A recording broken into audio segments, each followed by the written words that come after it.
always hire people from the community and of the community.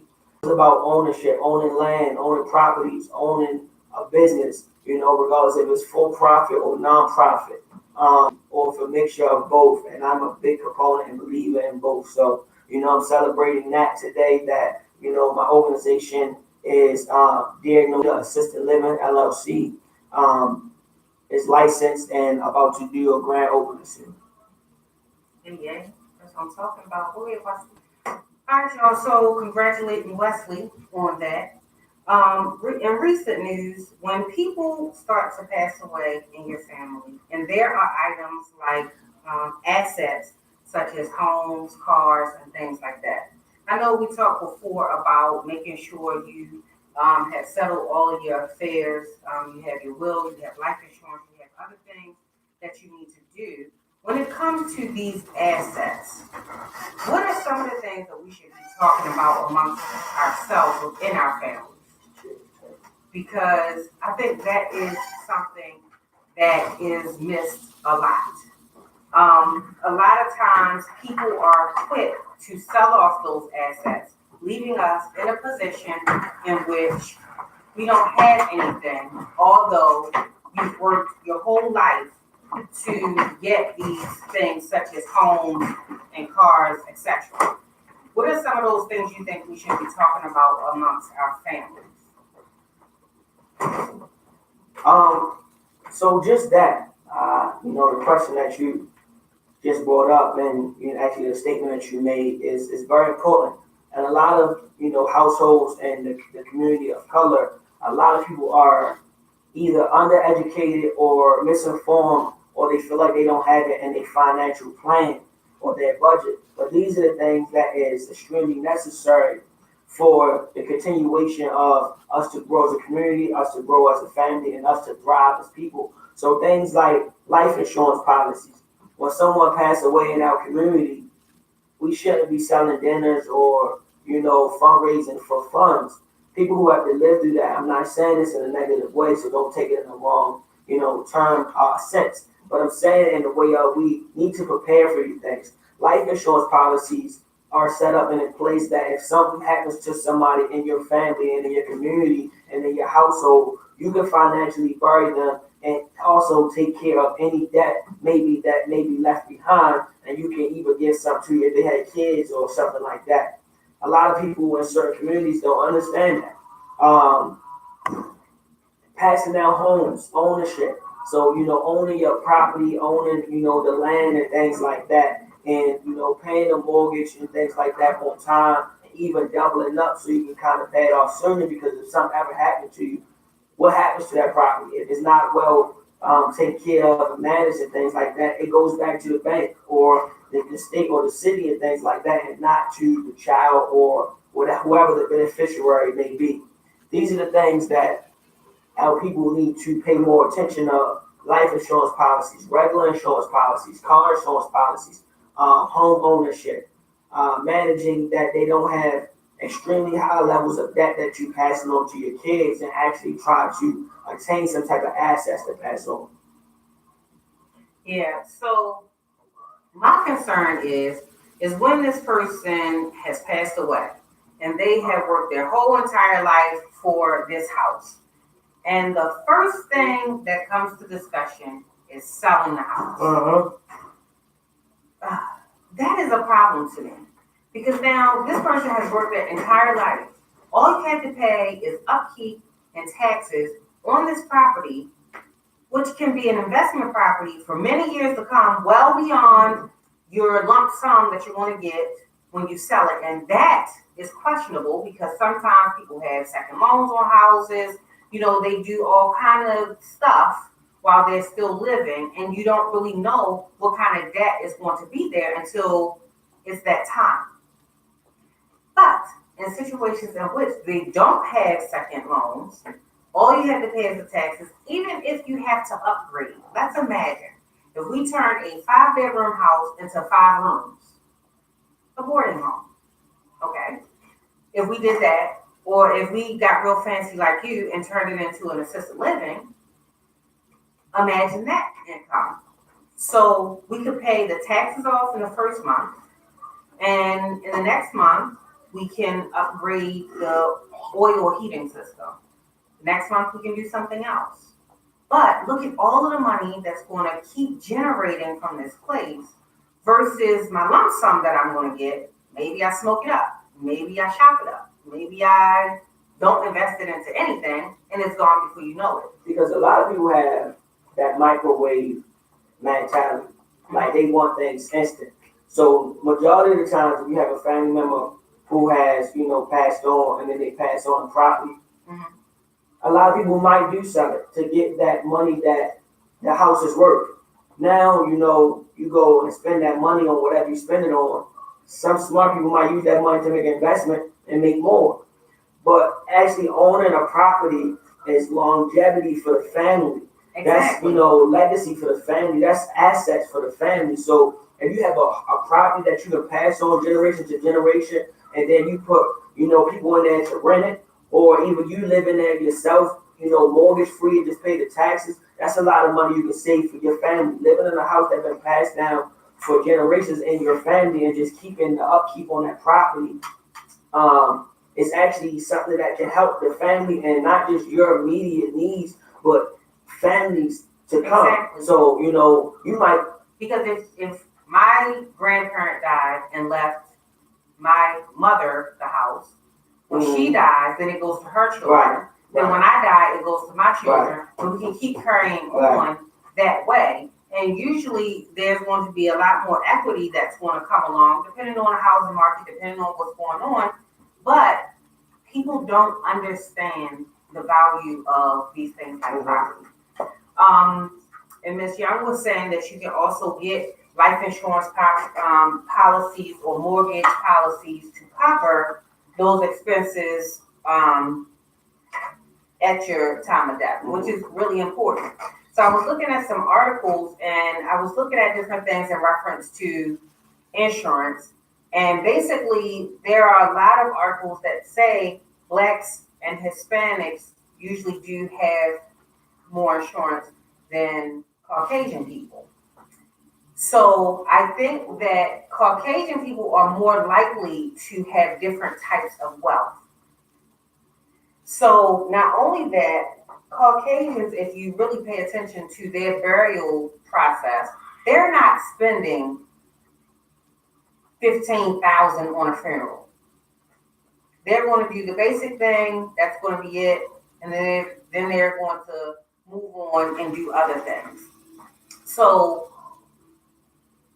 like you're saying, when it's time to bury your loved one, you have to fundraise, and you're asking for $15,000, $10,000. Some astronomical amount that after you give it to the funeral home, it's gone. It's nothing. So even if you could do some fundraising to help with things like school clothes for the children or something like that, let's get out of this commercial burying business. Making Marches, Wally, whoever, making them rich. Because after that money is spent, it's just gone. You've invested absolutely nothing. For my gold handled casket that they're probably going to resell twice. So I don't know. So do you think that's true What part? about African Americans having more life insurance than white people? I would like to see those statistics. I don't believe that because I know, like, for the community of Caucasians, they look at life insurance and insurance policies as a come up. So it's certain policies that you can buy, and as soon as your child is born, they buy the policies, pay on them on time, and once their child is like 18, 19, that's 18, 19 years of having that policy. Now they pull money out of that policy to get their kids their first homes, to pay for their kids' colleges, to get their kids their first cars and things like that. I know a lot of white individuals and white families who have done that. I don't know a ton of black families that even talk about or teach about or know about life insurance. The families that I grew up around, or the communities I grew up around, ain't too many of them had no life insurance policies. And then a lot of people that I deal with today in the community, not a lot of them have life insurance policies. So me just hearing that, I can't really, accept that. I gotta really see that on my own because I know I've worked in certain career paths and when, you go to like some of the settings of they'll have like different companies coming to talk to the employees and majority of the employees don't be having no life insurance. So Why do you think that's taboo in our homes? Why do you think we are afraid to talk about that, knowing that death is inevitable? Why do you think it's a shushed topic? um that can be deep. I think a lot of people don't really like death and don't really like to acknowledge it, to be honest. But also, a lot of people feel like they can't afford it. A lot of people treat life insurance like it's taking too much money out of their salaries. That a lot of people say they don't make enough money, but adding something else coming out of it is too much. But not understanding that life insurance policy might be cheaper than your alcohol bill for the month or your cigarette bill. These are the things that we got to really address and touch on and really look at. I know some people that spend hundreds of dollars a month on smoking cigarettes, or hundreds of dollars a month on alcohol products, or hundreds of dollars a month on uh, uh, um, with, coffee. I literally know high caffeine intake individuals. They drink a cup of coffee or go to Starbucks or Dunkin' Donuts every single day. That money you spend at these places, you can be put that towards your life insurance policy or something that's really important. So to say that I can't afford life insurance, but to then turn around and spend hundreds of dollars, $100 or $200 on alcohol or cigarettes or tobacco products or entertainment, things like that, it don't make sense because these are the things that we need for us to be able to sustain ourselves. You know, so I think it's more so getting that information out there. And then some things is just looked at as a stigma, like you just don't want to deal with death until death comes. But everybody's going to die eventually. You got to prepare for that. It's way too late. Once it has already happened, it's way too late. I do know that a lot of families start to fight over assets like life insurance, houses, cars, and things like that. People who never really, and we were actually talking about this today at work, actually. People who never really had any type of investment into the family, they come out of the woodworks once they feel like it's something that they can gain from somebody's death. So we were talking about wills. Once you start getting all into like marriages and stuff like that, it's some pretty convoluted stuff that can occur. But in general, it's probably best to notate your wishes so that it's clear to everybody what it is that you expected to happen at your death. Because I think we talked about it before, and we know that people get caught up in their own selfish motives and they do what they want to do rather than what it was that you intended. So I think that it's important to have life insurance, but also have your will, have your advance directives, have all of those other things that are going to be important whenever your time comes, whenever that is. Not only that, something else that white people really do with their life insurance, they use it as part of their wealth system. So we're waiting for a representative to come and talk about how you can use life insurance to build your wealth.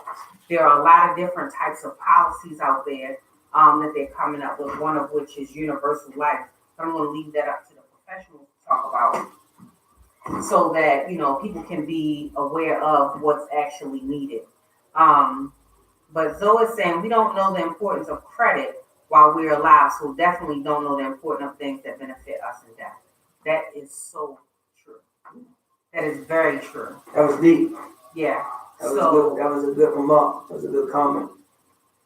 It was deep, though. Who taught you that, God? Me. So that's something that we need to look at too. So we can have like, when is your brother coming back? Well, your cousin for the credit. We're supposed to be going there a long time ago. He can come up anytime. You got schedule it for him. But I definitely can reach out to him. Yeah, we definitely want to look at that because that's another thing that's very, very important. And I hate to always compare things to blacks and whites and different cultures, but because there's going to so said hold me down BFF. There's going to be a lot of things that are different within the cultures, but as a black culture, we just need to do things totally different. And being more informed is one of those things. And that's one of the things that I try to work on as much as possible when I use my voice and my platform to inform people as much as I can about the things that we do need to work on. So I'm always talking about credit. I'm always talking about savings. I'm always talking about living under your means and not beyond and over your means.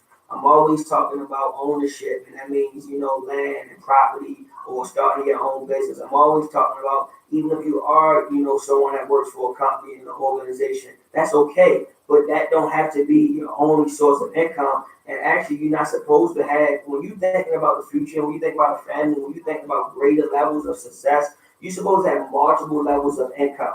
Only having one level of income can put you in a position where if you lose that source of income, now you're in a bind because you only surviving off that one. So building multiple levels of income is very important. So, two, three, four, five, whatever you getting, sources of income coming in, it's helping you and your family grow to a higher level. And a lot of, big moguls, that's what they do. They don't just have one level or one source of income. They might have one source that brings in the majority, and then now they use that to put other things on the oven to cook, and then they gain it in other areas as well. So these are the things that we need to teach and show in our community. And sometimes we think that looks like working 3 or 4 or 5 jobs. You working too hard. You working to the point of exhaustion. And sometimes in the very beginning, to get where you need to get where you need to go and build, you should work extremely hard to get there. But working that hard for 20, 25, 30 years, that's not, it shouldn't be a goal in your plan. If you're somebody who's working 2 and 3 jobs right now, and you have multiple jobs, okay. But use that as stepping stones and have a plan and a structured plan that you can invest your money in different areas or get yourself to a different level that you don't have to work that hard. People that make a lot of money, they don't want to constantly work extremely hard for their money. They want their money to work for them even when they're asleep. These are the things that we don't teach or don't learn or don't really know about in our communities. Like having money work for you in your community, in your life, even when you're sleeping, your money is still working. He's telling y'all one of his biggest secrets, y'all. He's talking about himself, the big shot. Yeah, I think we definitely have to do much better on a surface level so that we can continue to get bigger and better, especially when we're talking about building wealth and building families and stuff like that. What are some other things that you think are underrepresented in major issues in the household? Underrepresented? Yeah, some things that we should be talking about that we don't. Oh man. Two, right up top. In the black community. Trauma. I think we don't talk about our trauma enough in our community, and a lot of people shy away from it. Give me an example. In the black community, a lot of people feel ashamed to talk about mental health or mental illnesses, or a lot of people feel ashamed to talk about their learning disabilities and things like that. Like if we have learning disabilities, if we have mental illnesses, if we are suffering with some type of disability, instead of facing it head on, a lot of families are afraid and ashamed to deal with it because they think it comes along with a stigma. But if you worry and constantly worry about being stigmatized and stereotyped about something, then now it can affect you in a higher negative level and way in life instead of you facing it head on. I really think mental illness is big. Another one that I don't think is talked about enough in the families is sex. We don't have sex education in our families at a way that these kids learning and understanding the consequences of sex. Um, so now when they having sex, because sex is one of those things where it's at some point in time in life you're gonna experience it. You gonna figure it out on your own. You gonna figure it out from TV, radio. You gonna figure it out from a movie. You gonna learn about it from somebody forcing it on you, or you just gonna figure it out by yourself. But you're gonna learn about it. And I think a lot of parents go wrong by not talking and addressing and introducing these things to their kids and showing them, the do's and don'ts and the rights and wrongs and the things like STDs and how children come about. That's definitely one of the main reasons why I started my organization. That is something that we miss a lot. And that in turn turns into serious issues that go unaddressed, such as sexual abuse, rape, a lot of different things that are associated with it, teen pregnancy, and stuff like that. Because we treat it like it's taboo, like we shouldn't talk about it. And I think a lot of people misunderstand when the time is right to have these conversations. They feel like children aren't ready until they're 16, 17 years old. That's way too late. They're coming into their sexuality 7, 8, 9 years old. And, that's when they're doing most of their experimenting. Nowadays, you have porn, the internet. Everybody has a cell phone, a tablet, or access to the internet. Therefore, you can voice text a lot of these things, even if you can't um, type it yourself, and it'll just come up. So it's just like, we just ignore some of those really important things. Not only that, when we start talking about sex, we forget that these children have social media outlets.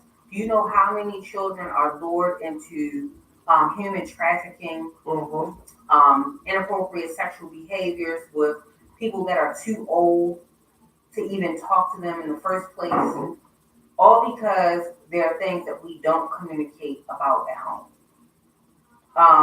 That internet thing, that is so serious. I can't even express how serious that is.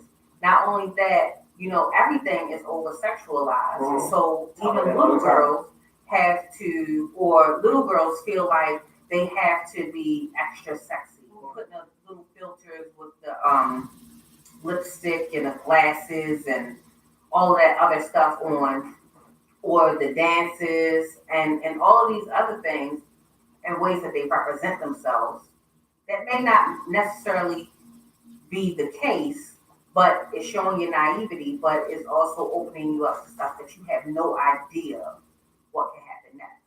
But also, I think if more sexual education was taught in the communities, then it will help a lot of young youth and even a lot of young adults deal with the abuse or the trauma or the things that they have experienced, and it'll help a young man not treat a young girl only as a sex object.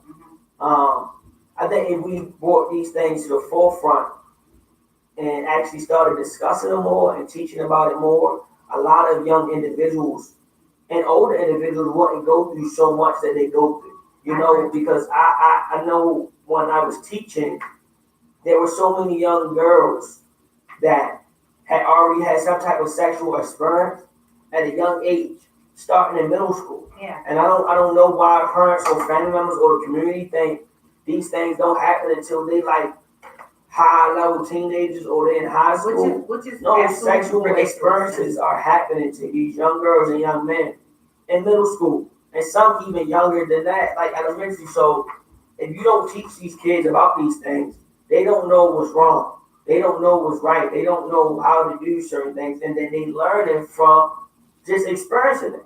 And that's what's a part of the problem. A lot of people are just learning through life as life go on. You get touched by a grown man who's way older than you, old enough to be a parent, and that's your first experience or something like that.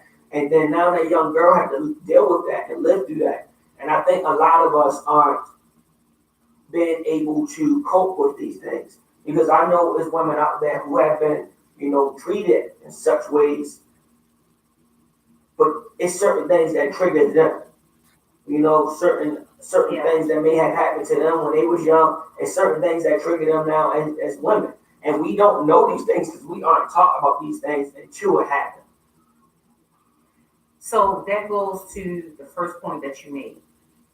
When we're talking about mental health, again, that's something that's ignored once you have experienced these adverse childhood um, experiences. So if you don't address it when it's happening, once you grow up, you've lived through those things, you've learned different defense mechanisms, other ways to cope or not to cope with whatever your issues are, it just spirals out of control and turns into something else. A lot of times it's associated with addiction and other serious mental health issues. So a lot of times we have missed opportunities, and that's some of the other things that we're missing at home. Addressing these issues when you see them early enough. Instead of trying to hide them, instead of them being taboo. And another thing, I think that's also a part of why a lot of relationships and marriages don't last for a long time, because you have a woman that's dealing with her abuse and her trauma and her, hurt and her pain and her letdowns. And this man don't know how to deal with that or help her through that, because he haven't been trained, he haven't been taught, he haven't been exposed to, or maybe he's been exposed to even worse trauma and pain and experiences. And now he's dealing with his, she's dealing with hers. Neither one of them ever went to any type of, counseling or therapy or, spiritual advisory or growth spurts through these things. It could be, climbing a mountain or trying yoga or whatever. Some people don't learn how to cope with these things outside of just walking through life. And then when you get into a relationship with a man that's damaged and a woman damaged, and they living together, and you trying to figure out why so much going wrong in these households, a lot of people haven't faced and dealt with what's actually wrong. They just haven't. And I think that's very, very, very deep in our communities as well. A lot of us have been put through so much from the age of birth into young adults, into middle-aged adults, into older adults, that these things aren't being addressed. So now you are pouring your pain and trauma on somebody else, and they pouring it back into you. I agree. I think that's a major issue within our community because, again, we have these situations in which we have teens who are raising children and they have really no idea as to how to seek out resources and do what they need to do to become productive parents. Um, a lot of times, the parents of those teen parents can't really teach your child how to do what's called intergenerational parenting or healthy co-parenting because usually it's the female's mother who is now responsible for not just this female but for her child as well, who's taking control over the situation. So again, that is for the most part why my business exists. There's so many things that we're doing wrong when it comes to these type of situations because then we're passing on those little things that tore down our families and then we just continue to tear down our lineage basically because these are your grandchildren who are going to suffer without not having a father. And a lot of times these boys are pushed out of the homes or out of the lives of their children until they are old enough to do whatever they have to do. But a lot of times it's a lot easier to not have anything to do with the children. So that's why my program is focused on males and females and not just the teen mom. Because what happens to that teen dad? He doesn't have that support. Hey Tara, how are you? Derek is saying prevention is better than a cure. So Derek, that's what one side of my business does. We try to prevent teen pregnancy, boys and girls, because again, who's having sex with girls to get them pregnant? Why is it that these boys don't have any idea how to use condoms or dental dam or anything else that can protect them? Why is it that we aren't picking up where the schools left off? Because school will teach you some basic um, things when it comes to health, pregnancy prevention. I don't even want to call it pregnancy prevention because I don't even think it goes that deep. Um, but we also have support groups for teens who may have experienced stuff like sexual abuse or domestic violence, because that's another thing that's happening in the teen community that nobody is really talking about. Domestic violence is serious. My son even said, "Oh, my girlfriend shouldn't be wearing it out the house." I said, "Well, son, you can't tell her what she should be wearing because that's not your place. If she wants to wear it, she should be allowed to wear it." So again, where do they get that ideology from? Where's that coming from? So that is definitely something that we should talk about. I put the website, ways to donate, all of that in the comments. So help us work on that mission and that vision, so we can try to change what's happening in our communities as it pertains to these easily preventable issues, because that's definitely something we can get ahead of. And I think it'll work on, self-esteem, um, your own morals, things that are important to you to have self-respect. Um, Even though that's relative, that's it. What is? Self-respect. That's going to be to the person. What do you think? Can you tell me what self-respect to me looks like, or what it should look like? I guess it's also, I mean, that can be interpreted in different ways, like, self-love, um, how you feel like you deserve and want to be treated. Because how I feel like I deserve and want to be treated could be totally different how you feel like you deserve and want to be treated. Right. That's what I'm saying. It's relative, because I may feel like I'm respecting myself because of things that I want for myself, how I look at myself. So I think that's going to be an individualized thing. Derek is saying something chauvinistic and saying men are the head of a woman, but that's just how I'm feeling things. I mean, that's how I feel. What do you mean? Come on, Derek. What does that even mean? What does that mean, Wesley? You're the head of the woman. What does that mean? I don't want to say the head of the woman. The man is the head of the community. The man is the head of his household. At least he's supposed to be. A lot of families are out of whack, in my personal opinion. A lot of families don't have the proper structure. And we wonder why so many things are out of order like this. It's because we don't have the proper structure. Like, the man should be the head. The man is supposed to be, the strength. The man is supposed to be, the leader of his family. Not taking the strength and abilities away from your woman. But that man is supposed to be your lead. And it's like men and women get that misconstrued a lot. And I always use this example. And I think when I use this example, some people get it. When you're looking at a war in a country or a village or a crew go to war against another country, right? When you're at war, they kill off all the men. Because the men can turn around and be threats and create an uprising. They take the women to be your slaves and concubines. They choose and pick what they're going to do with the kids because they feel like we can manipulate these young kids and turn them into our warriors. Or we got to kill off the young boys too because they might grow up and try to take vengeance for their fathers. But anytime you go to war, they're killing off the men. It's rare that they kill off the women. The women get turned into, like sexual slaves or things like that, or, people that's running the village. But for some reason, I think a lot of women think when you use these ideologies, they think it's like, oh, you're trying to take my power and my strength. Not trying to take your power and your strength. But if you look at it, the man is supposed to be the strength, the power, your protector.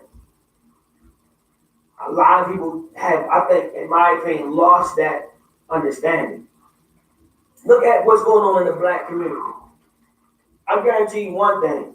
If I could have a wish and shake a lamp with a genie, it would be to restore the structure of the black men in our community.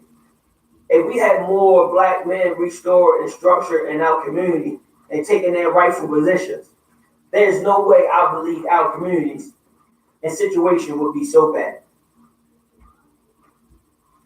Do you think that's going to take us back to religion? In some ways, it does, if that's how you look at it. In some ways, it does take you back to a religious stance. I can't tell nobody to be religious or don't be religious. That's your prerogative. But I do feel like the world is moving further and further and further away from religious beliefs and religious structures and religious orders, and it seems like just it's becoming the law, the land of the lawless almost, the land of just the free, the land of just to do anything, whatever you want to do, whatever you want to say, however you want to act, just do it. And if that's your lifestyle, then by all means do your thing. But I don't want to live in a lawless world where just anything and everything and just everything is just like purge type life. I don't want to live like that. So Derek is saying it's not religion but a culture. A culture. That's a good way to put it. So he also said that God is the head of man, Okay. man is the head of woman, Okay. and woman is the head of children. That's the proper household structure. Okay, that's true. That's true. He says tradition. That's true. I like the way you think, Derek, and I like where you're coming from. That's extremely true. I don't really put it like that sometimes because people think when you start talking religion, you trying to force religion on them. But that's very true, that structure he just painted. Okay, so Tara is saying kids are having sex, oral and anal, as early as 8 and 9, Yes. or earlier, because they don't consider that sex. Oh my goodness, I almost swallowed my gum. So I absolutely agree. Mm-hmm. And you would be amazed at how ignorant these children are, even at 13 and 14 years old. They have no clue what's actually going on. I'm almost always amazed at what they don't know, but how much they actually participate in stuff. It's amazing what they don't know. But 9 times out of 10, they do not recognize anal sex or oral sex as sex. They still feel like they're virgins. They still don't feel like they're doing anything wrong, or they don't feel like they're participating in anything that's considered sex. Because, again, a lot is not taught. But something that is taught in the community is that when you have sex, is the penis in the vagina, and you popping cherries and stuff like that. So I know, a grown woman who didn't have sex for her whole entire life until she got married. She used her anal area if she was dating somebody. She did it in her anal until her husband, until she got married. Like when she did have sexual intercourse, it was anal until she got married. So she didn't get married till she was about 30 something. So for all those years, anytime somebody touched her as a man, it was anal. And her ideology was she kind of like felt like she was still a virgin, and she saved herself for her husband. Okay, I don't have any words for that. And that's one of the things that we talk about in the program, because either which way, you are participating in a sexual act. I know that even now, men want oral pleasure, but they don't want to give it, and that's become a norm. So girls are feeling like that's something that they have to do in order to show this boy that you're interested, or that you're receiving whatever it is he's trying to give you. I agree. We're agreeing that oral sex and anal sex is still sex. The lady, I guess she just wanted to save her vagina. But then, I know you're not really into the homosexual thing. But, I mean, you just validate a whole bunch of sexual identities by thinking that sex only has to be penis to vagina. But we're not going to talk about that. So, because it really does invalidate a lot. So when you were saying it, I was like, But anyway, so that's something that we definitely have to talk about. And again, how people value their bodies are going to be relative as well, I think. Because some people might not think it's a big deal to have sex or be monogamous or save themselves. I mean, I think it's all of what you believe. Just like your spiritual belief, it's all of what you believe. Whether or not there's heaven or hell or revelations or any of those other things, it's all in what you believe. I was talking to a guy who was saying that he just studies. He doesn't subscribe to any particular religion, but he wants to know about all of them. So he was saying that in comparison, a lot of the texts are pretty much the same, but they've picked one ideology that they have made a whole religion out of or whatever. And I was in agreement with him because when I did study, that was a lot of things that I was realizing as well. And it's all about what you believe. It's just plain and simple. So, what's some other things, Wesley, that we don't talk about? In your, you don't really have a lot of children, but what are some things that you think were missed when you were growing up? While you think on it, I don't think that as families we're having any real communication. No, I'm not going to say any, but I think that our communication as families are limited because we are into social media, video games, cell phones, not really having those traditional things like having dinner together, those things. And listen, all of these back to school nights, all these other things are starting to come up. Make sure you know when your child's back to school night is. Make sure you participate and let's have some brown people in the room. Let them know that Black people are good parents, Black people are engaged in their children's education, and that the lives of our children are important. Because when you are absent, that's when they start to play with you, and they just really don't respect you. And then they will categorize you as ignorant, poor, not having any real interest in your children's lives. So Tara is saying we need to talk about STDs, and we also need to talk about abortions. Go ahead. Go ahead. Start it off. That's big. Yeah, and our families. Life skills is also another one. Oh, yeah. So, again, that whole pro-life abortion topic is all in what you believe. I think a lot of these things really do go back to what it is that you believe as far as religion.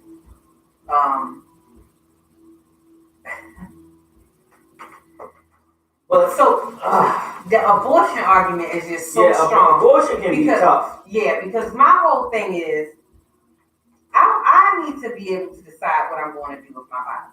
I think that the other party can have a say, to an extent. I also think that there are other situations in which abortion should be okay. I think the topic of abortion can be tough for people. Yes. I think that's a hard topic for some people, including a lot of women. But abortions for women or abortions for, say your teenager was pregnant. You don't want to deal with it. They're not ready to deal with it.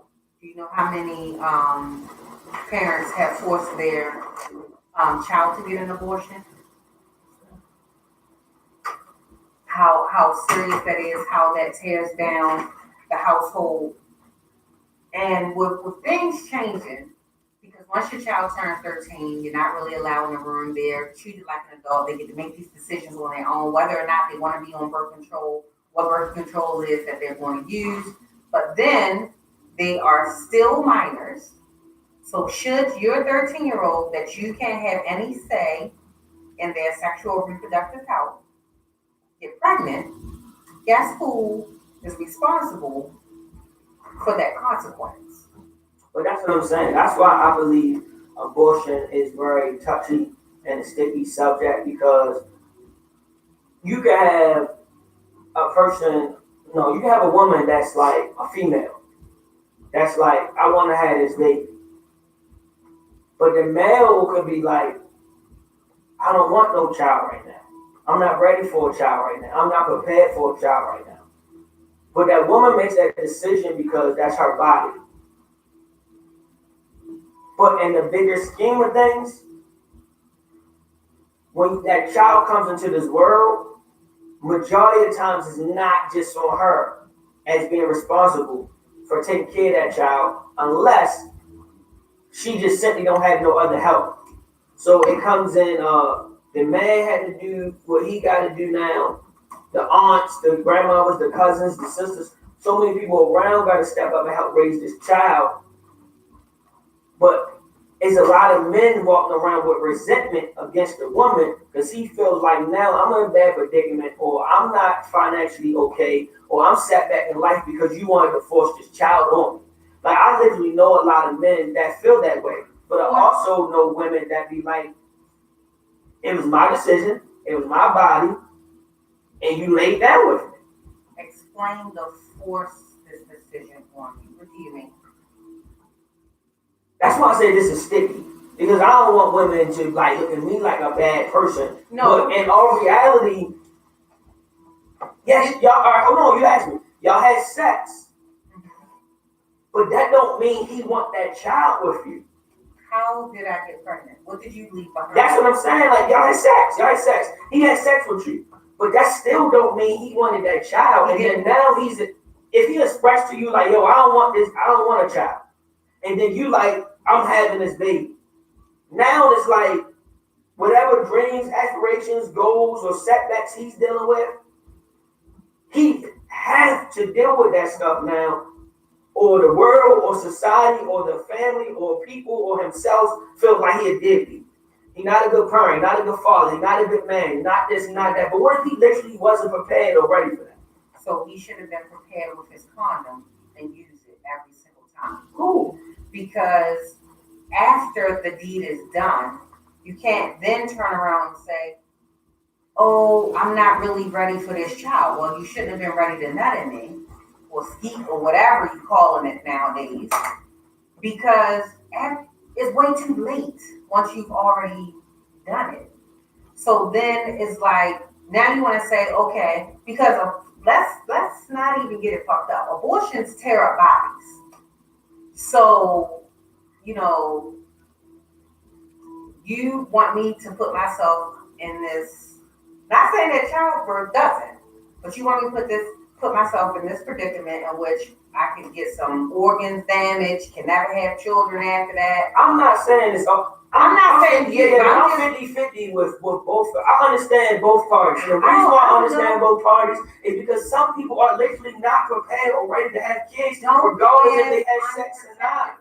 Yeah, but still, even if you had sex unprotectedly, that don't mean you prepared to be able to raise a child. The woman might not even prepare herself. And what I mean by she might not be in her career path. She might not have her proper housing or money together or credit and lifestyle. She's not really prepared either. So we have 10 months to come up with a plan and do things a little bit more different. I guess. And while things may change for you and the path that you thought you would have and all of that, it may be different. However, would you want your child to be born, whether or not you wanted it, is something that you participated in, and you have to take responsibility for your action. Would you want your child to have less because you didn't feel like you were ready, or you feel like this woman forced you to have a baby even though you weren't ready? This is like one of those teen pregnancy things. This is something that can be prevented. These are things that we should be talking about. How are we even? It is something we should be talking about, because how are we even in a position that we're having unprotected sex without having the proper conversations? Because I'm going to say, well, listen, Wesley, you know, if you put your penis into my vagina, the white stuff that comes out can get me pregnant once it touches my egg. But that's why I said this is such a deep conversation, because I'm not even addressing people who have some type of stability in their lives. What about the people who are born and raised in poverty? You really not ready. And this is another reason why a lot of people who are stuck in certain situations and circumstances, that's why it says it get deep. The world is too over sexualized. We promote sex at a high level. Everybody out here having sex. There's a lot of unprotected sex. A lot of schools, parents, educators, facilities not teaching about sex. People having sex and then they're not even properly prepared to raise that child. Let's go back to the poverty thing. When I see females who are maybe just getting to be 30 and they have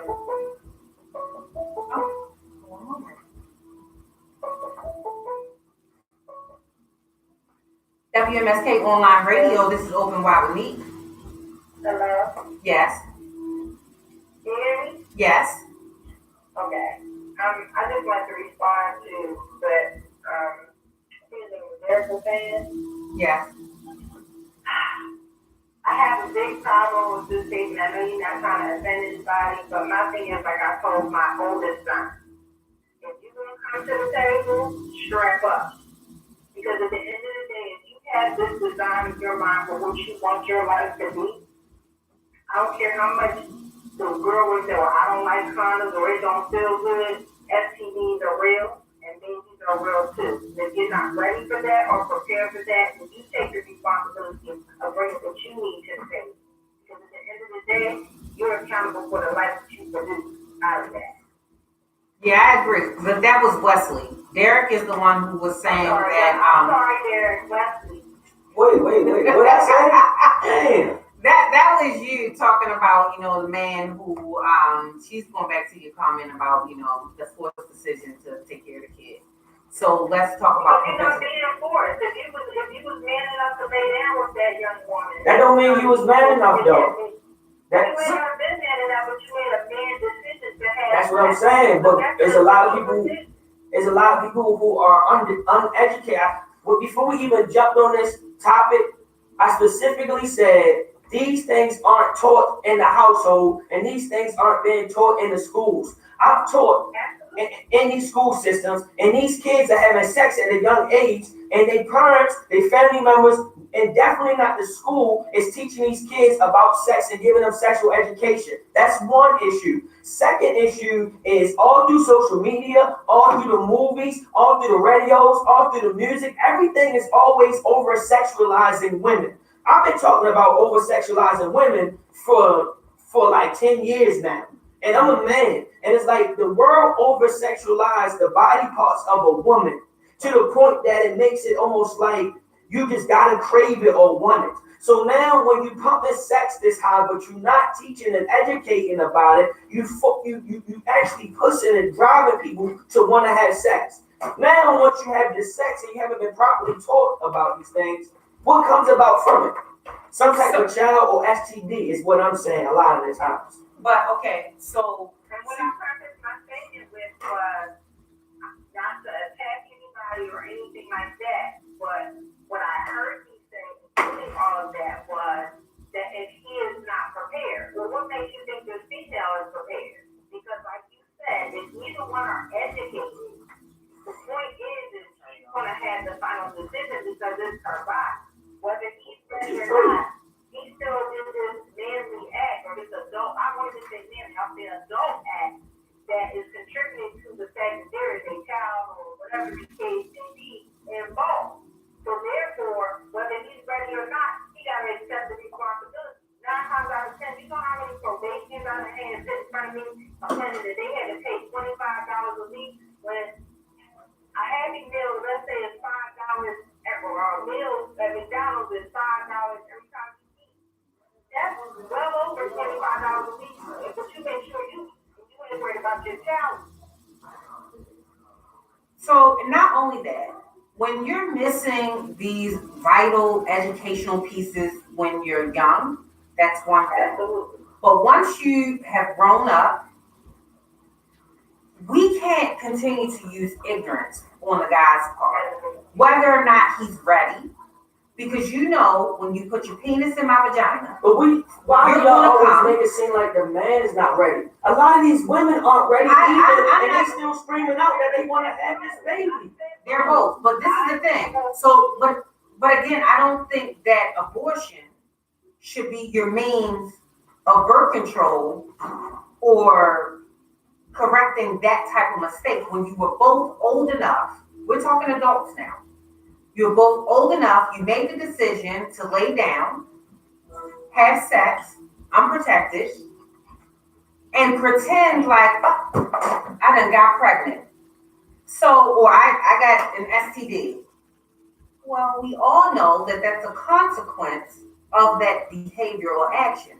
Just like if you were going to, you have the stove, you see the fire. If I put my hand on this fire, it's probably going to get burned.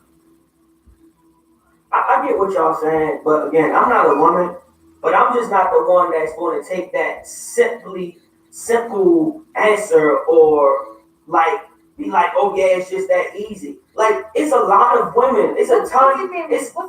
Because y'all be like, oh, it's a woman's decision, right? Cool, I'll give you that.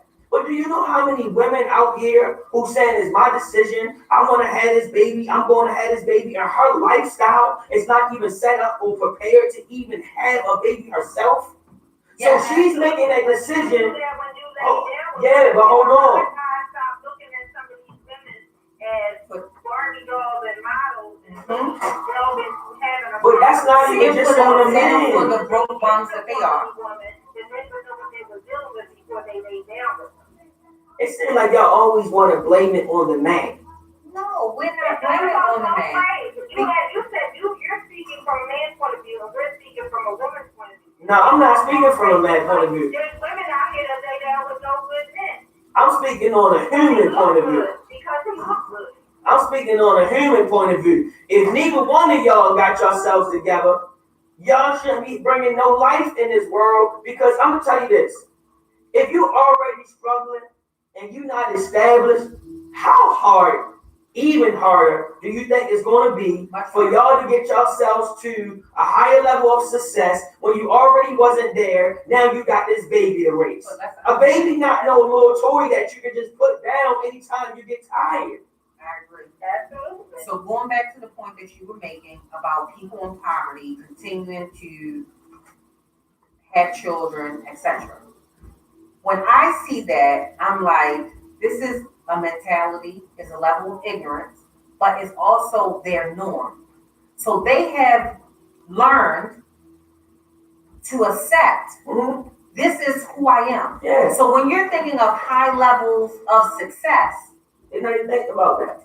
nowhere on the fucking map is high levels of success. Because I meet this guy, he's cute, he's a bum, I'm a bum, we're gonna have sex, we're gonna have this kid, he may stay, he may not. Then I'm going to move on because then what am I supposed to be? Celibate for the rest of my life? And then the cycle continues. But again, that's part of that mentality. So everybody is not going to be thinking like, oh, well, what about my future? What about how well I can raise these children? What about how much we can get if we work together? Even outside of It's more said, drink some water, baby. even outside of y'all joking, I'm not. Even outside of the communities who are struggling, if you go to these everyday college campuses, a lot of these colleges and families that are even talking about college, a lot of them don't have sex ed or sex education courses. On a college campus, level, you think there's man, it's a lot of colleges who's not talking about no sexual ed. And you know what's happening on college campuses? Big sex. Them are referring to Planned Parenthood. What she say? When you go to the campus nurse, most of them are referring to Planned Parenthood. So do you think Half of them don't know how to fill out the application. But do you think college is an appropriate place to talk about sex? Yes. Yes. I think it's a very current thing because from year to year, diseases get worse, things are getting more exacerbated, different medicines is coming up, different, One, one thing, different.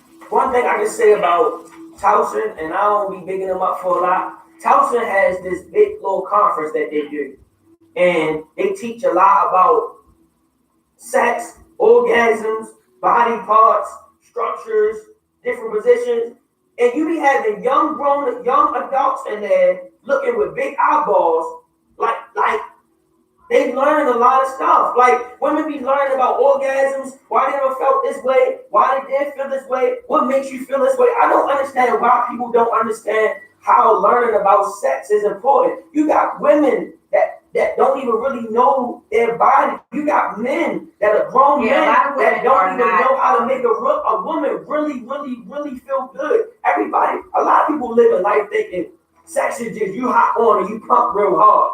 Yep.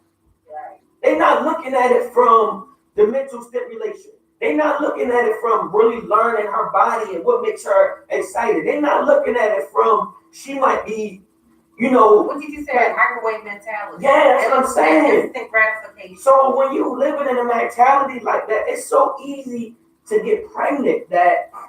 And that's why women don't even realize that they're not even having orgasms. So, you're just laying down, you're having sex. Oh, while it feels good, you never even got to the end point of what you were supposed to be getting. So, I mean, even with you saying the whole college level sexual education, that just seems so late. No, I'm telling you, if you go on these campuses, a lot of these young individuals, they just graduated from high school. Yeah. And then you got the college campuses that might have the older adults there. Yeah. But I'm talking about like the average 4-year colleges. A lot of these kids just graduated from high school. Yeah. They didn't get no sex ed. College gives you a lot of freedom. You got this fresh dorm room. Some of these kids, it's their first time out of their parents' home. They seeing young girls and young men from all over the world. So a lot of time when you go to college, it ain't about just, if I'm from Baltimore, I only see girls and boys from Baltimore. Now when I go to college, I'm seeing young men and young women from New York, from Jersey, from DC, from Alabama, from Texas, from Miami. You see people from everywhere at a college campus. They all coming together on one campus. And besides going to class, they got so much freedom. Yeah, I agree. I can definitely see how that is beneficial. It's big sex going on. I've never, I was an untraditional student, so I can't count myself because I don't know what they did during the day, what they did or didn't teach during the day, because I didn't go to college during the day. All of my stuff was at night, so student life for me didn't exist. But yeah, now that you say it, I think it is very important. I'm telling you, sex ed is so important, like so important. I think as a community, I look at that, but I don't think I've ever it. seen it in a college catalog. We undervalue. Or maybe not as a class, maybe just like a seminar, like a freshman seminar type of thing. I think that's definitely something we're, looking at. I agree. But yeah, that mentality with poverty and continuously having children, I think it's the ignorance on both parts. A lot of communities right now, and not in communities, a lot of women right now are having way more baby showers than you see weddings nowadays. Baby showers are getting so lavish and so blown up nowadays because they feel like that's the end all be all, that's the biggest thing happening. She knows she ain't getting married. Look at these baby showers nowadays. These baby showers are getting so lavish that I agree. They almost think the baby shower a mini wedding or something. It is. Not only that, you have those gender reveals. That's something brand spanking new. And it's just like all of this money that you're putting out in gender reveal. And you're going to turn around and you're going to have to outdo yourself when it comes to the baby shower. Because you just had this big old lavish thing. So then the baby shower comes, but then you're right. You never see that marriage proposal or the wedding for that matter. And then even if you do see a wedding later on, that's even bigger than a baby shower. I want to hear what she got to say about that, because she tried to chew me out about my thing. What you think with these baby showers? She hung up. She did? She must have had a big lavish baby shower, didn't you? Because you got out of there. No, her son is like older. He's like 13. Oh, right. That's funny. But, and that's another thing. You are having these big giant baby showers and you don't have any savings. Nothing. You don't have any investment for your child. You don't have anything. What about your rainy day fund? You know, if you owe me money and you can't pay me my money, but then you're going to turn around and you have this big giant baby shower and all this other stuff, I just don't understand it. Not only that, those first birthday parties, baby's turning 1. That baby ain't even gonna remember none of that stuff. You got the ponies, you got clowns, you got people dressed up in costumes. Most of the time they scared as shit of those big of those big characters. You know, they are not going to remember the $2,000 you spent to put on this whole circus for them at 1. They don't remember that. They don't value the $150 sneakers you put on their feet at 3. They don't care about that. So it's just something that we just really have to look at in our communities. It's the culture of certain things, regardless on if you want to realize it or recognize it or not. Regardless if you take offense to it, it's the culture of things that be happening in our communities that should not be okay. That's considered okay and is accepted at a high level, but it shouldn't be accepted. You know, it really shouldn't. It's like some things is like you haven't even established yourself yet. Slow down. Like I even tell a lot of adults and parents, like, stop forcing your kids to move out at a young age. People get offended when I say that sometimes.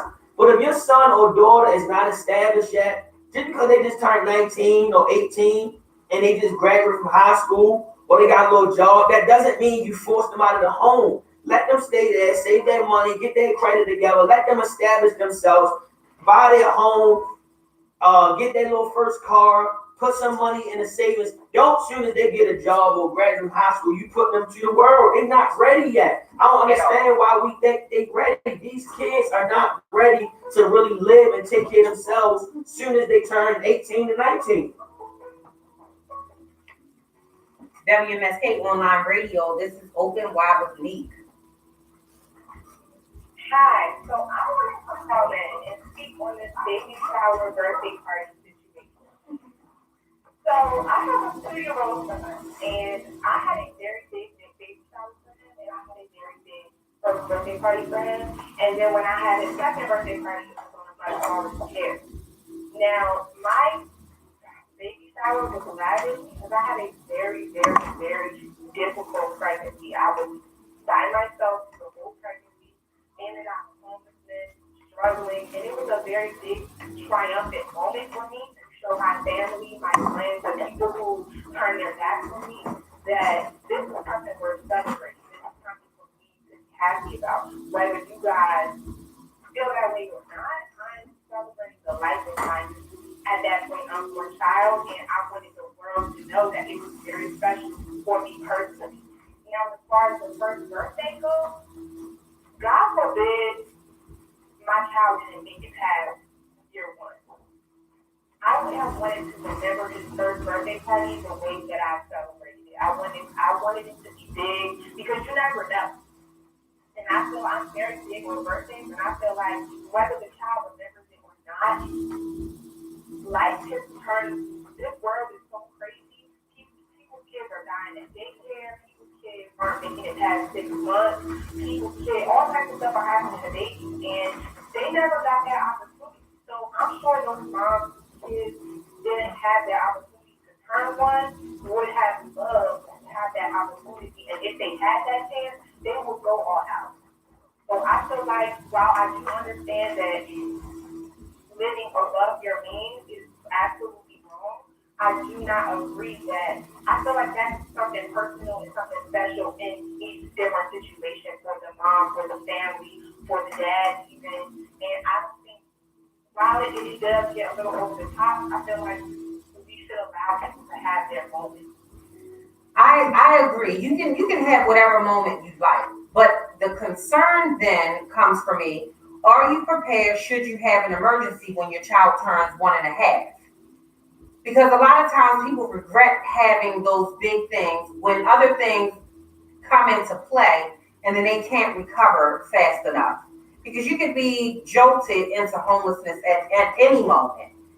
We can't really say, because when your child turns 1.5, just being able to celebrate a birthday is not really going to be any consolation for all the other things that are going to be missed. So I just think that we are just putting so much into these celebrations, even Christmas. Don't even talk about that. Um, Don't even talk about that. They said families are in so much debt for Christmas time. They spend a half of the rest of the year trying to pay down the debt that they spent on Christmas. Right. And then when the new year come around, they fall back in that same debt because they overspending and overdoing. It's not take a moment, but it ain't worth it. Yeah, so again, whether or not your child remembers it, you're trying to live vicariously through the child in these moments. I mean, it's just all like I said, it's all in what you believe, it's all in what you value, it's all in what you want. So I mean, I'm going to respect your position. I just don't see the value in it, because then what about being able to take your child on a vacation? What about being able to show them other things within the culture that they won't see? Because then those expectations are going to get bigger and bigger. Because then what's the difference with your first year and your second year? Your second year and your fifth year? Your fifth year and your seventh year? It's not. Because if we look at it how you're looking at it, we're going to be appreciative of every birthday that you have by getting gifts, getting bigger parties. Because if you look at it, even when you describe your baby shower and why you did what you did, when you have these big events, it's not really for you. It's really for the people who you're inviting to enjoy your event. Because all the money that you're spending is to accommodate these people who are coming to celebrate in your moment. And just because you were able to show them, oh, look what I was able to do in this time that I had, does that even make them any more appreciative of your struggle and all the things that you had to do?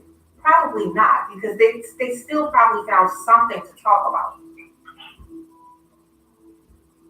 I mean, I agree with that in a sense. Like I said, I don't believe in living outside of your means, above your means. I think that is ridiculous. So on that note, we all agree as far as Christmas goes, as far as all those things. And again, I will say I was also raised in a home where I didn't have birthday parties after 13. Like you got 13 and that was that. You get a card and that's it. Moving from 14 on. So, I kind of have like a little bit of both perspectives mixed into one. However, I don't know. I just feel like me personally, those things are so important. Now, in addition to that, I don't think that those celebrations always need to be materialistic. Like, I feel like for me personally, the best part about Christmas, and it always has been the best part about Christmas, was spending that quality time with my family and people that I cared about. So that was a big deal. Now, you have some people who, when it comes to Christmas, they don't celebrate it at all. And I don't know. I just feel like those type of things are a part of childhood, I feel. Those little joys are important for children because that differentiates childhood from adulthood. So some people don't celebrate for religious reasons. Other people just don't celebrate because, and I'm one of those people. I used to go out, buy my children all of these gifts, even when I couldn't afford it. I was out People help me with gifts and all of this other kind of stuff. Then I sat back and I realized, what happens to all of these Christmas gifts once you waste your money? Absolutely nothing. Those toys are on the floor. I'm sweeping them up. I'm throwing them in the trash. So you just spent all of that money to walk away with something that has absolutely no value. Those children, again, are not really appreciative of those items because it has become an expectation that every year I'm going to get XYZ things. And then we even give them a choice. Well, write down your list for what you want Santa Claus to bring you. I'm not giving Santa Claus any credit for anything that I had to work hard for. It's just not happening. And when I stopped celebrating Christmas for my children, the first year they were kind of shocked, like, oh, I didn't get anything. My whole thing is I provide them with all the things that they need, things that they want all throughout the year.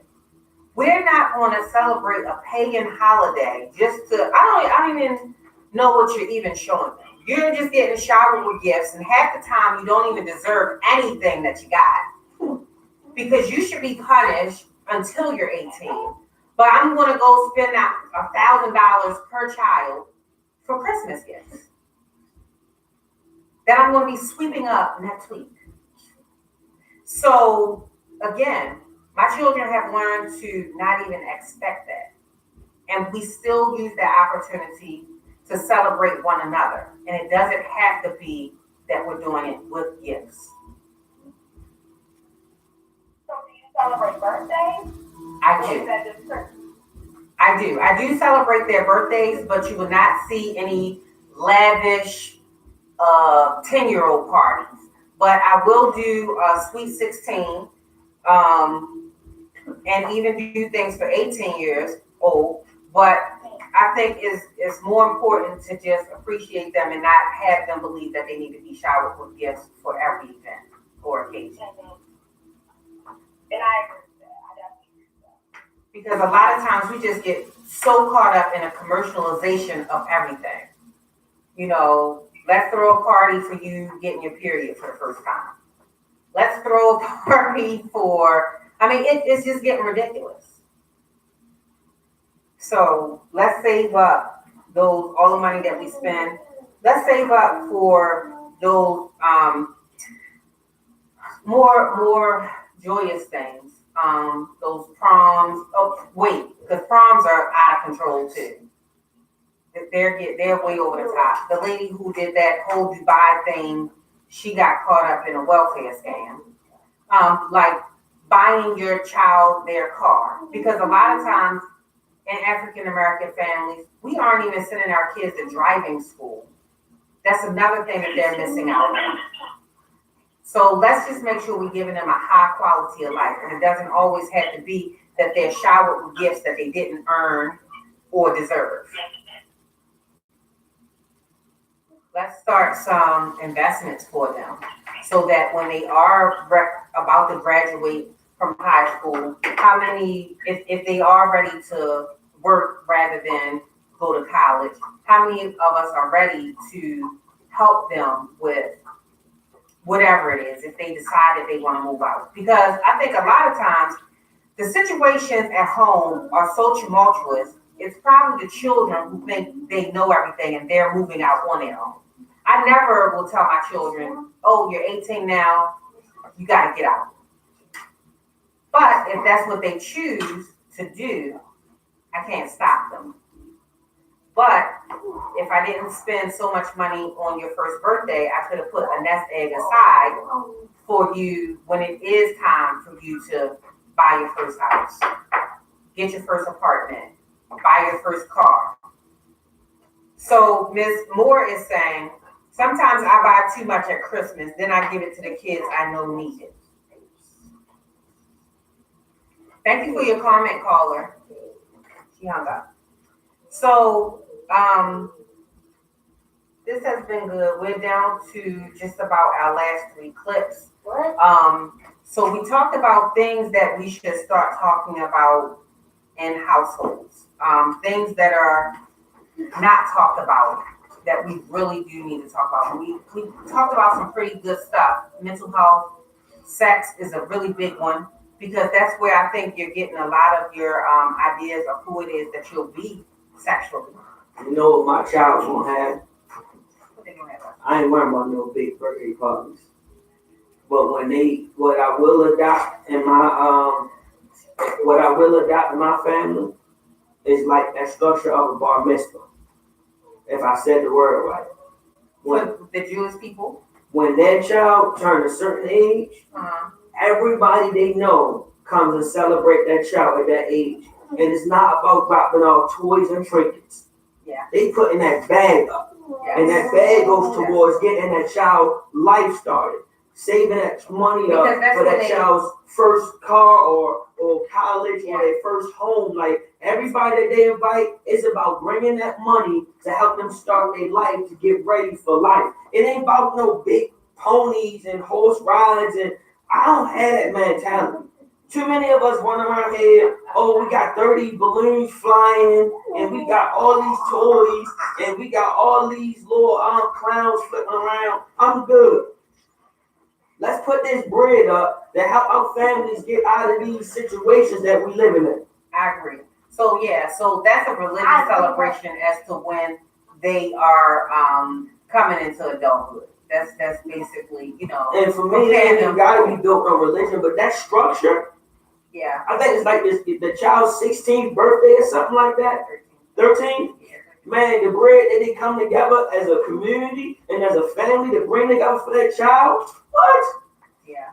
You leaving a bar mitzvah with big thousands in your account putting Not only that, in a lot of other cultures, those weddings, like you'll see it a lot of times in Indian weddings, you'll see it in African weddings. People are coming with real gifts. Exactly. They're coming with money. They have a dance that they do that they shower the couple with money.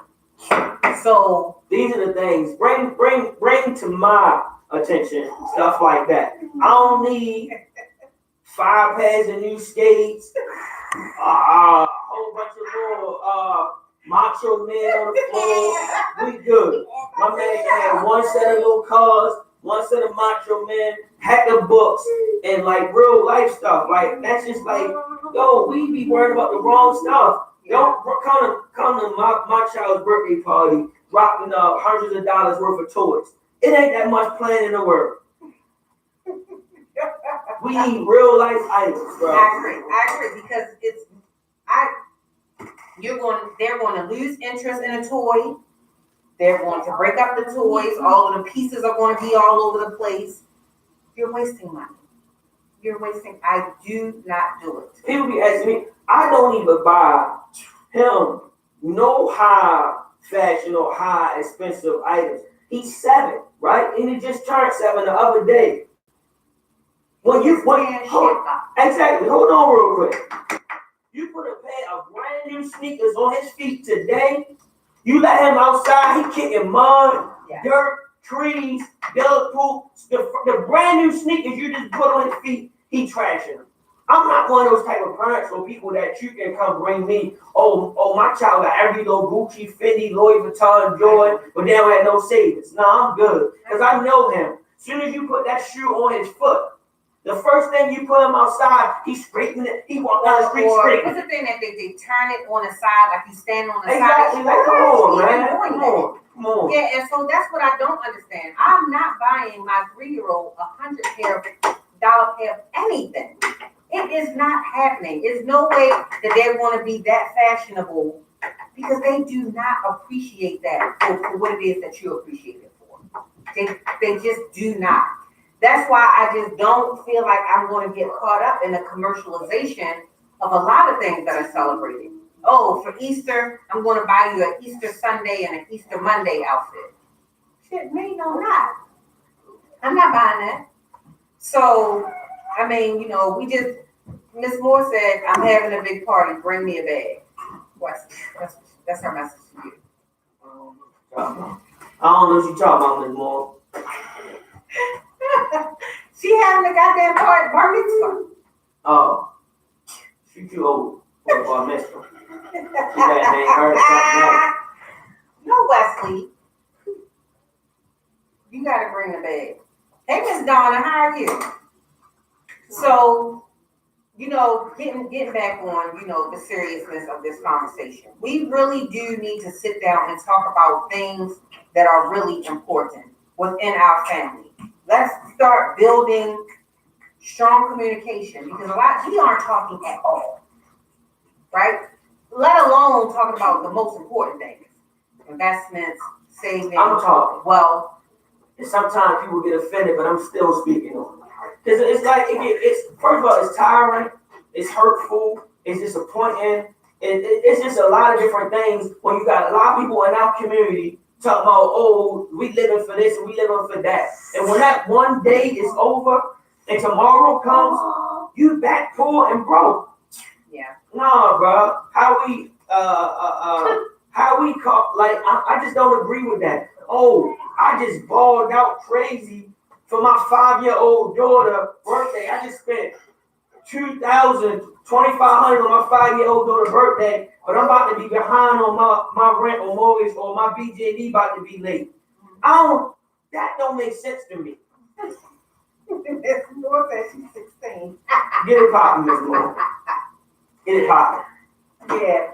So, I mean, I'm definitely in agreement with you. We just really have to learn to prioritize things because we're doing a poor job at that. We really are. When we're talking about quality of life, that's something else that we really lack within our community. We really lack a quality of life. And we were talking about that the other day.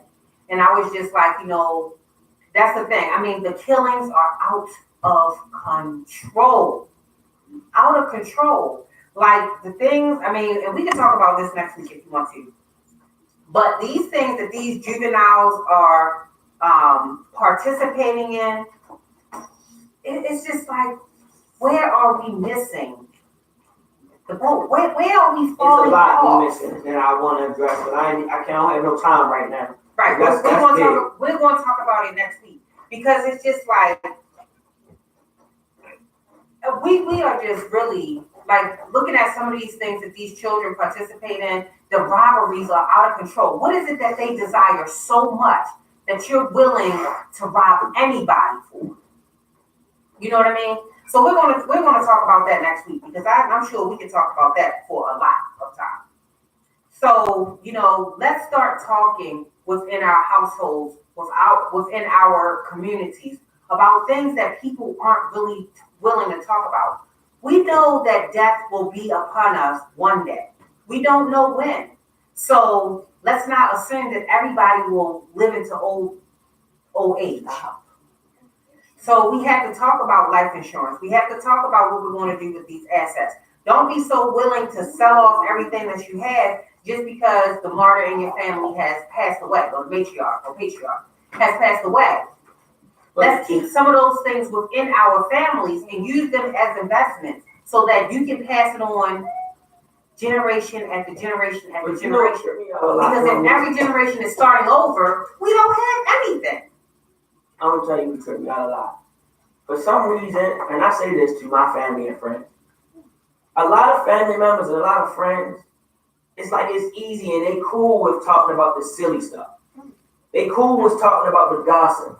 They cool with talking about the fun or the stuff that don't matter or just anything. But when it's time to talk about serious topics, those things, it's like people shy away from that stuff. Yeah. People shy away from, I don't understand how you feel like you such the realest friend or you a best friend to somebody when you can only talk to them about the games and the fun and the silliness. But when it comes time to addressing your friend about real life issues or real life circumstances, people shy away from that. I never understood it. Like, oh, that's my best friend.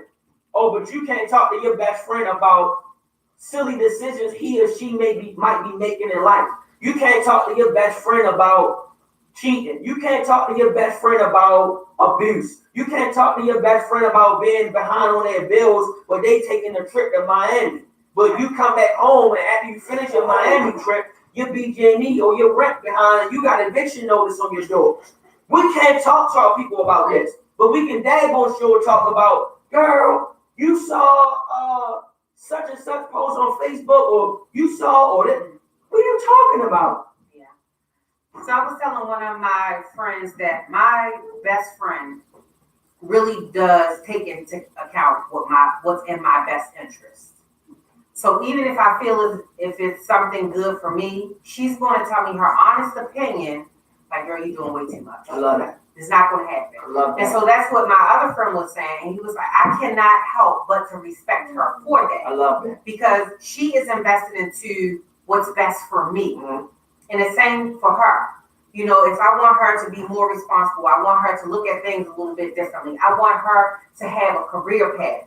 Because we all get caught up in these jobs. Let's have a career. Let's find some entrepreneurial things. Let's find multiple streams of income. Let's do things that are going to be beneficial to you in the long run. But you have to be willing to not only be held accountable, but to hold your counterparts accountable. Ms. Donna is saying it's a brain issue with the children demanding the parent to get what they want. Some parents are really strict. Some are scared of their children. It's really sad. Ms. Donna, we want to talk about that next week because I think that is very important when we're talking about the state of our juveniles today. So we want to hold that for next week because there are so many things. My mother was actually talking about the corporal punishment law, and she always want to beat somebody, by the way. She was talking about how, you know, a lot of parents shied away from corporal punishment because there was that law that was passed, and people really bought into the idea that they couldn't use corporal punishment on their children. And so she was like, that law, you know, that then went away and all this other kind of stuff. But beating them all the time is not going to be the solution to everything. Because even with normal human behaviors, if you're humping, if you're watching porn, or that's not something to beat somebody for. It's really not. Because it's a normal human behavior. So don't beat them for that. So we're definitely going to get into those juveniles next week. I think it's just so important because these juveniles are so reckless. There was a post about a guy who got married on Saturday and he was killed today. So sad. The police officer who was in his yard talking, and he was shot. He was on life support, but they had something the other day or yesterday where he's awake. So that's good. I think his name is Ike, I want to say. So wishing him well wishes to get well soon. I don't know. I mean, I just really think there's a lot of things that we're missing at home. And I think there's a lot of things that we're missing in our community. And it's just like those small things grow into bigger things. Hey, Real, you can come back anytime you want. Come on, you just tell me the date and I'll have it ready for you. We're going to be going to Thursdays as of August the 22nd. So make sure y'all marking y'all calendars. Make sure you're checking out the No Leader Project. They have a lot of hot stuff happening. The new assisted living. They have a mentorship program, life skills, a lot of different things. Make sure you're checking them out at dear_NoLeader on Instagram. What's your website again, Wesley? www.noleaderproject.org. Okay. Make sure you're checking out and supporting One and Done programs, www.oneanddoneprograms.org. That's one, like you want a prize, WON, and done, DONE, programs.org. I put the information so that you can donate to that vision because we are trying to become a 501c3 with before the end of the year. That is a $400 project. So if you can in any kind of way, donate to that project so that we can continue to pass on that message about sex, teen pregnancy prevention, intergenerational parenting through evidence-based practices and programs and services. Wesley, can you go ahead and close us out? So in closing, because we addressed and talked about a lot of things, and sometimes I think people take offense to things that are spoken and addressed. But anytime you're listening and you tuned in, we're not trying to offend you. It's about growth, it's about learning, and it's about different experiences. And some people have different ways of how they think and different mindsets and ideologies. So for myself and my partner, I would like to say we're not trying to offend anybody, but trying to help you think outside the box, try to help you see things different, and try to see and show you different perspectives of different how different races, ethnicities, and people think. So in closing, I want to say whatever you've gone through today, whatever you have been in the past, whatever you're living through at this current moment, if it's something that's hard, if it's something that's dreadful, if it's a spirit that you no longer want to be in, keep pushing. Set up a plan, be strategic, be disciplined, and get yourself in a better position that you want to be in. It's about happiness. Everybody don't need to be in a situation that makes a lot of money, but they're unhappy. That's not good life and that's not good living. So work towards being more happy, work towards being more stable, and put yourself in a position where you feel comfortable. Good night. Definitely. So make sure you're tuning in next Monday night from 7 to 9 p.m. This is Open Wide with Neeuq. Make sure you're sharing these videos, following us on all social media platforms, download the WMSK online radio app, subscribe to the YouTube channel. Make sure you're following Wesley and I in our individual projects, bigging us up, donating when you can, and doing what you can do to help out in your community. Until next week, that's going to be it for us. We like to always thank everyone who joins us, who listens in, who comment, because without you all, we really wouldn't be doing anything but talking to ourselves. Thank you so much for joining us. Have a good night. What? What are you talking about? Talking to themselves. We be talking to ourselves. Themselves? All right, y'all. See y'all next week.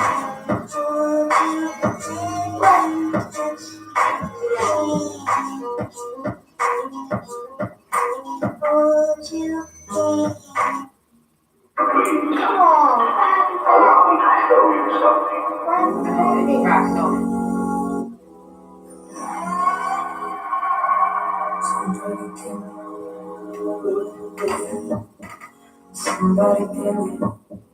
Somebody tell me the answer is you isn't the answer. You isn't. Maybe I'm telling myself that there ain't nothing that'll change that. What good would it be if I knew how you felt about me? Yeah, it could have been.